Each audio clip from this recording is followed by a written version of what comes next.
unbelievable. Bow hunting is an interesting sport because it seems like the longer you do it, the less you want to shoot. The more you want to just watch the deer. And you start to get more and more selective. When you can have a 115, 120, 125 Pope and Young size buck come by your stand at 15 yards and everything's right, it's pretty hard not to draw back your bow and make the shot. But if you're ever going to get a big buck, you've got to learn to pass on the smaller bucks. And as you get older, it becomes easier to pass. And you learn more from watching than you do shooting. I can tell you that firsthand.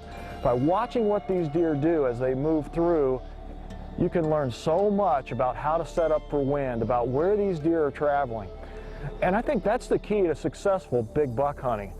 To set up an observation stand, you know you're not quite in the core area, but you're right there close. You set up, you know the wind's right, you watch, and you see where these deer are going. Once you know the honey spot, then you can slip your stands in there in the middle of the day, set up, and wait for some good action.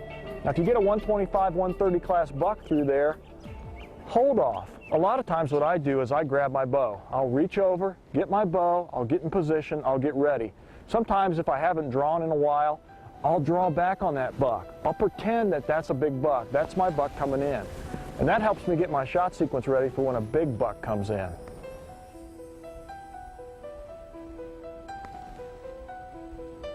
One of the tricks to passing on bucks is learning how to field judge them. Because if you don't know what you're passing on, you might be passing up a slug. In Canada, the body size on some of these deer are so huge, the rack doesn't have to look that big to be a monster. And down in Texas, you have smaller deer, so they may look like they've got huge racks, but yet they'll barely make Pope and Young. You need to realize that there's about 17 or 18 inches between their ears, so if he's wider than his ears, he's at least that wide. And you need to look at the brow tines, the G2, the G3, the length of the main beam. Remember that a deer's ears is about 7 inches long, so you can compare that to the tines to try to get the measurement. And also the mass of the antlers. A lot of big buck hunters look for mass because an older deer will carry mass, and he'll carry it all the way out his main beams. When you look at a mature buck, you're going to see a Roman nose and you're going to see mature, heavy main beams. When you see a buck like that, no matter what your field judging technique, you need to be drawing back the bow and making an accurate shot.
What a buck.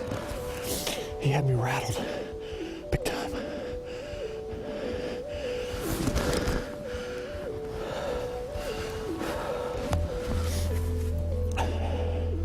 Unbelievable.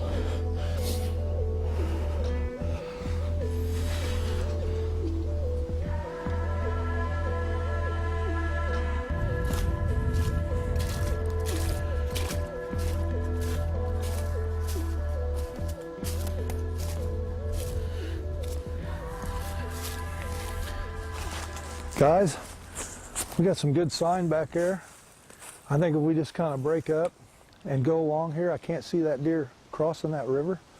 If you take that edge of the river there, Trav, I'll stay in the middle and Tom can take the right over here and we'll just go right through here and look slow, easy.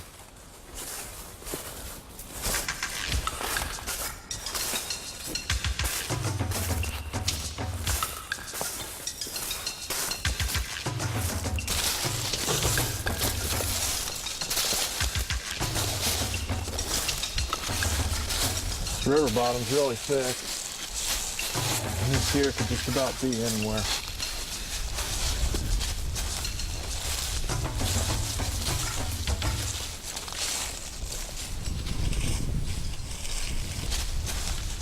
Tom, here's your buck.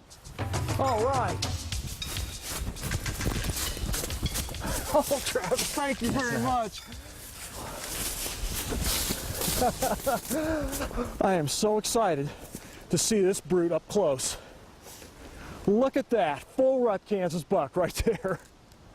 Unbelievable. I decided early on in this trip that I wasn't going to shoot the first shooter. The shooter for me is a 125 to 130 class buck. And I was at full draw several times on bucks that were coming into horns. They were scraping, they're coming into the decoys. I moved my stand into the woods, and then I had a nice buck come in behind me and I got a shot at him and I missed. I hit the tree. But I kept seeing these deer hook the corner. There was a pinch point down there.